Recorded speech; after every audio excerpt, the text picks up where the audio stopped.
Le développement du journal. Le président Jovenel Moïse a opéré 5 changements au niveau du cabinet ministériel. Il s'agit de ministres nommés dont les dossiers comportaient des irrégularités selon la commission chargée de les analyser à la Chambre des députés. C'est ainsi que le docteur Claude Joseph remplace Marjorie-Alexandre Brunache au ministère des Affaires étrangères. Marie-Lucie Joseph supplée Ronide Bélizer-Imbert au ministère de l'Éducation nationale. Manouchka Néré succède à Carline Choute au ministère des Sports. Leuz Kurta Cassandra François, elle, remplace Marie-Faustine Roxane Kerby-Hurly au tourisme, alors que l'ancienne commissaire du gouvernement de Jacmel, maître Françoise Moraille, succède à Pradel Henriquez au ministère de la Culture et de la Communication. Les pièces de ces 5 nouveaux ministres ont déjà été acheminées au secrétariat de la Chambre basse et la commission est mobilisée pour les analyser au plus vite afin de pouvoir soumettre son rapport final au bureau ce week-end, informe le président de la dite commission, Hermano Exinor. Le Parlement détiendrait la moitié des portefeuilles ministériels, croit savoir le sénateur Ronald Larèche, précisant que 6 ont été attribués à la Chambre des députés et 3 au Sénat de la République. L'élu du Nord-Est, qui dit n'avoir rien à voir avec ce partage de postes ministériels, se plaint du fait que cette décision de ses collègues qui va à coup sûr empêcher le contrôle parlementaire. Le sénateur Ronald Larèche conditionne son vote à la déclaration de politique générale de Fritz William Michel, également à la capacité de ce dernier de le convaincre. Le sénateur Ronald Larèche est au micro de Jean-Louis Fanfan. Le Parlement général a 9 ministres, 3 au niveau du Sénat, 6 au niveau de la Chambre des députés. Les abdis, Sénat a 3 postes ministériels. Moi, je ne suis pas là-dedans. Je ne suis pas parmi les sénateurs qui ont négocié poste ministériel. C'est-à-dire que moi-même, jusqu'à présent, le gouvernement vient là, c'est eux-mêmes qui vont convaincre moi pour me connaître si je vote ou si je ne vote pas. Qui est-ce qui va ministre sénateur Larèche? Bon, je ne sais pas qui est-ce qui va. Qui ministère? Qui neuf ministères? Le Sénat me connaît, d'après source digne de foi que je gagne, le Sénat gagne santé publique, il gagne éducation nationale, il y a un tourisme. L'éducation changée. Donc, il y a le Sénat gagne éducation nationale, santé publique et tourisme. Et chambre des je ne connais pas ça dans la Chambre des députés. Moi-même, je ne suis pas mêlé ni de près ni de loin avec ça. Je n'ai pas un poste ministériel, ni pas discuter pour poste ministériel. Qui c'est la poste? Non, je ne sais pas qui groupe, je vais maintenant quête pour connaître qui groupe et tout le monde gagne pour connaître qui groupe sénateur qui gagne, qui a négocié pour gagner un poste ministériel. Maintenant, c'est la chose puisque sous-sénateur groupe sénateur ou bien sénateur. Oui, je connais le Sénat gagne. Alors, le Parlement général gagne 9 postes ministériels parmi 19 postes ministériels. Qui travaille de contrôle Sénat a fait l'elgé moun li mette dans. Ah non, c'est ça que fait nous-mêmes moi-même pas mêler là-dedans parce que non conditions pareilles qui travail de contrôle ou pas le café sur un gouvernement pendant ce temps c'est vous-même qui mettez. Vous devez mêler sénateur. Non, pas habitué mêler ou pourquoi j'entends de la Larèche mêler ni n'a mettez mon directeur général ni n'a mettez mon dans des postes ministériels. Ça tout dit gouvernement. Est-ce que ça veut dire gouvernement passer bien vite? Ah, je connais ça. Son point d'interrogation parce que moi-même beaucoup conviction beaucoup forte. Ni beaucoup dit ma potel ni pas potel. Installation ce jeudi du nouveau conseil d'administration AI de la Banque centrale composé de Jean Baden-Dubois, gouverneur, Georges-Henri Fils, vice-gouverneur, Ronald Gabriel, directeur général, Myrto René et Edgar Jeudi, membres. La cérémonie a été présidée par le ministre démissionnaire de l'économie et des finances, Ronald Décembre, qui a salué les efforts visant à renforcer et moderniser la banque des banques. Il appelle le Conseil à prendre des mesures concertées permettant de booster la croissance tout en garantissant la stabilité des prix, l'équilibre extérieur et l'emploi. Le ministre Ronald Décembre.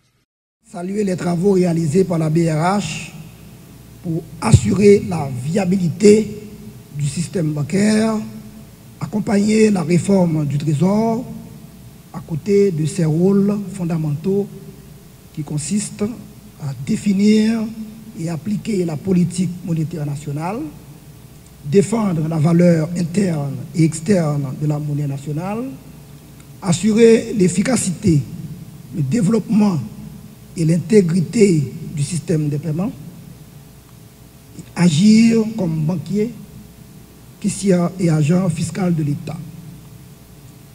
Je ne manquerai pas de remercier le Conseil sortant pour la collaboration soutenue qu'il a entretenue avec le ministère de l'Économie et des Finances et surtout dans le cadre de la signature du protocole relatif à un pacte de gouvernance économique et financière pour garantir la stabilité du taux de change en mettant un accent particulier sur le seuil du financement monétaire.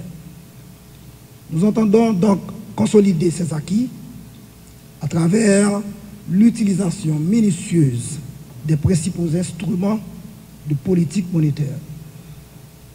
Cependant, avec la complication de la situation macroéconomique du pays, beaucoup reste encore à faire pour répondre aux défis actuels d'une économie au déséquilibre conjoncturel et structurel important, l'objectif de remettre le pays sur les rails du développement durable et de la croissance inclusive.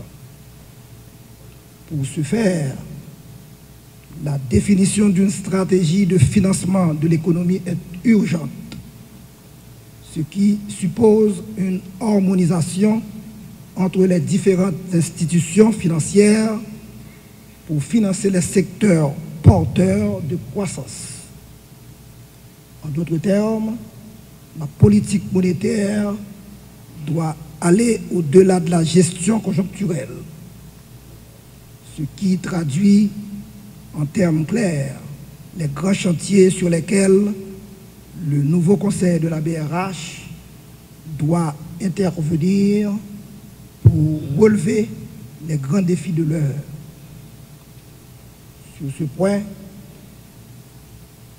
je profite de l'occasion pour féliciter la BRH de la circulaire numéro 113 octroyant des prêts à un taux préférentiel au secteur agricole.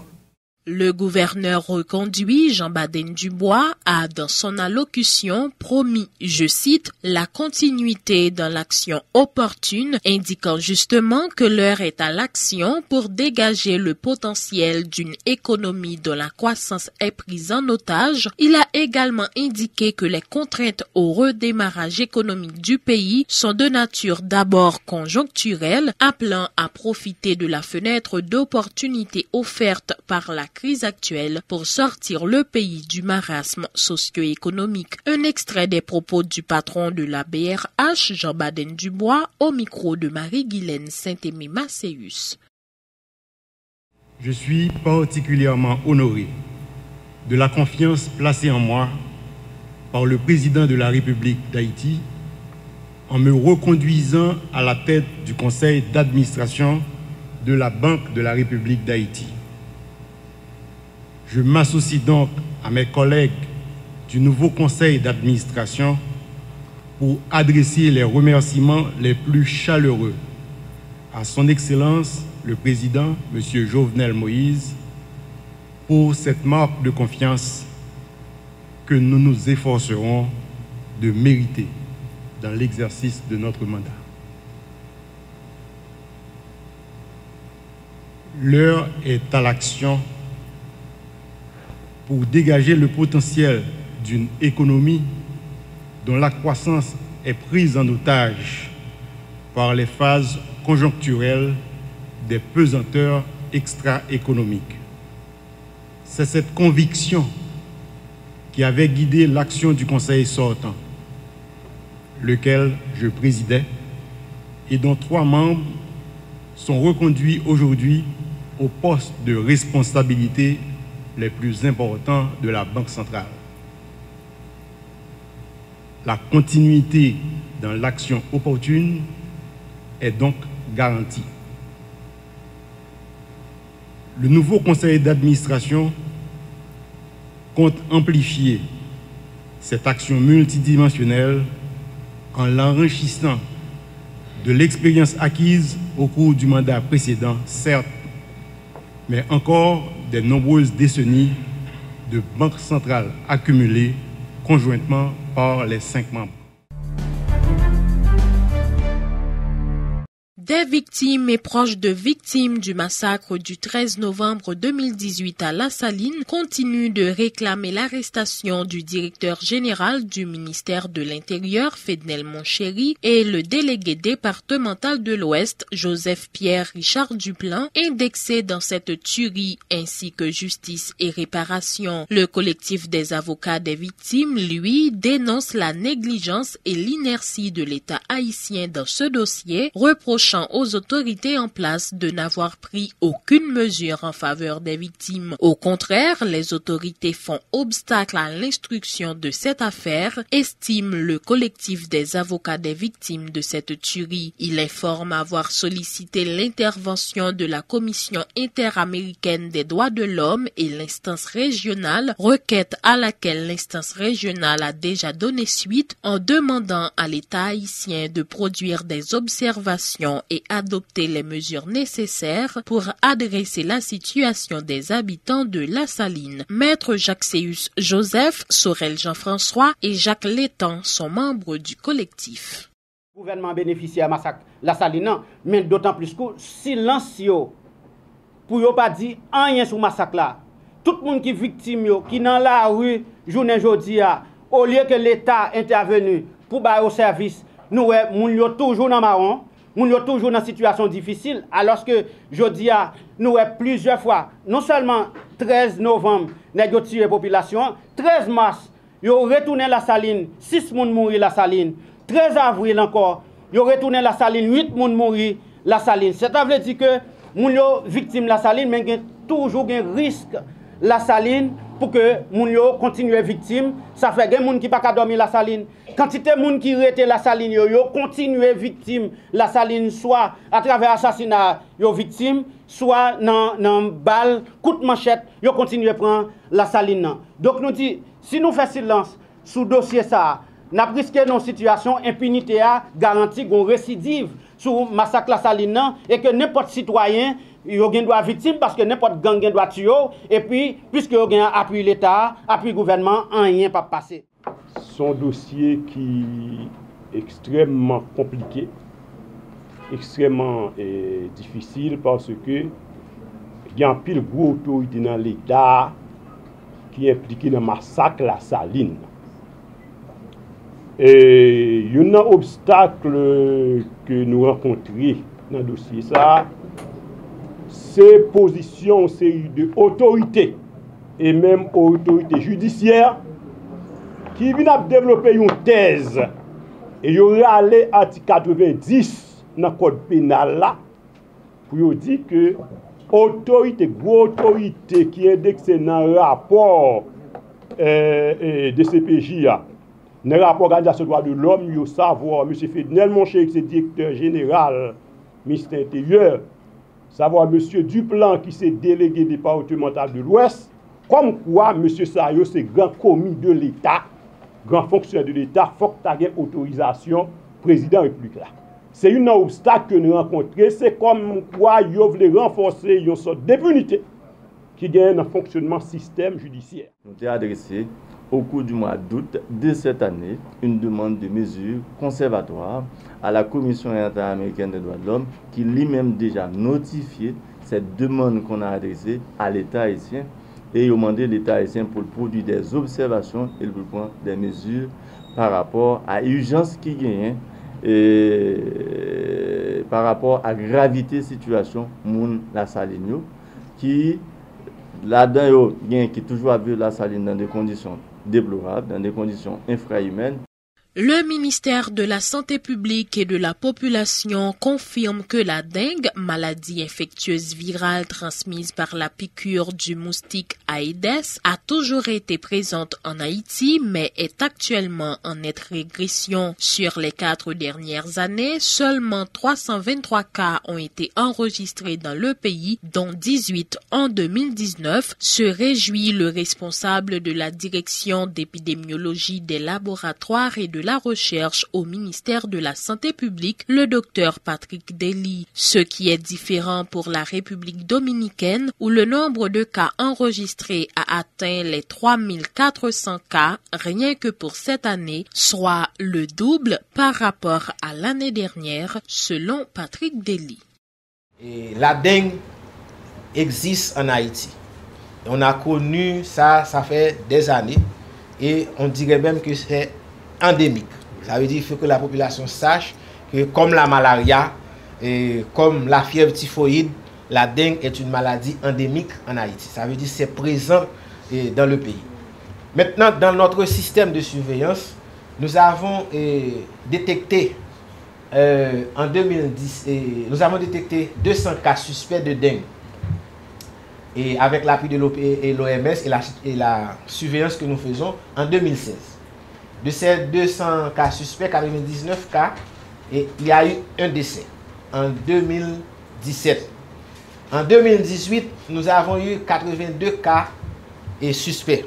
Vous pouvez observer, contrairement à ce qui se passe en République dominicaine, que vous avez vu que le nombre a doublé, mais chez nous, le nombre de cas notifiés a de préférence diminué. Le fait même que vous avez une augmentation de cas en République dominicaine, vous supposez alarmer. Parce que à n'importe quel moment, situation ça qui se trouve l'autre bois, il peut retrouver le bois ici. Et c'est peut-être ça que dans le système panouan, on a renforcé la surveillance, on a gardé plus qui j'en sais. Et actuellement, semaine prochaine, nous sommes capables d'inviter nous si nous voulons. Il y a une difficulté que nous-mêmes nous observons dans les questions d'England, c'est que un pile prestataire haïtien qui pas pensé en pile avec causé maladie d'England. Et généralement, ils pensent à malaria, typhoïde, etc. Et c'est ça que fait nous avons des cas qui doivent arriver dans l'institution, mais le médecin s'il pas pensé à lui, il pas notifié. Maintenant, comment nous avons fait pour nous résoudre le problème ça? Et c'est un bagage qui alarme nous tout. C'est faire des formations pour les prestataires, pour nous rappeler que dengue, ils sont pathologies qui endémiques, qui là dans le pays. Et que l'on cavine koto ou médecin, ou elle pas penser à malaria, ou pas penser à typhoïde, et ou pas penser à l'autre bagaille, faut penser tout en fonction de définition de cas nous bayo, li capable dengue. Le temps d'une pause à ce journal, à notre retour, la page internationale.